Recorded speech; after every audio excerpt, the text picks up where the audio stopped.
Imagine a world where computer code was first written on clacking typewriters, not glowing screens. Surprised? Here's a twist. Those early programmers, the trailblazers of digital technology, relied on typewriters to shape the very language of computers. In the dawn of coding, computers didn't have monitors or keyboards as we know them. Instead, pioneers used typewriters to punch instructions onto paper tape or cards, which machines could then read. But it wasn't just about recording commands.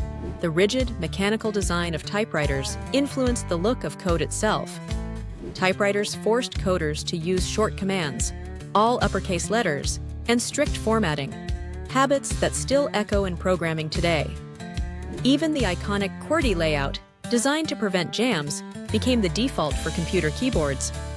The humble typewriter, often forgotten, set the stage for the digital revolution, bridging the tactile world of ink and keys with logic and algorithms.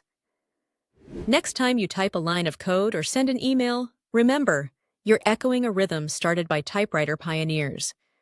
If you enjoyed this, don't let it be the last time you see me. Subscribe right now, it's free and helps me keep making videos you love.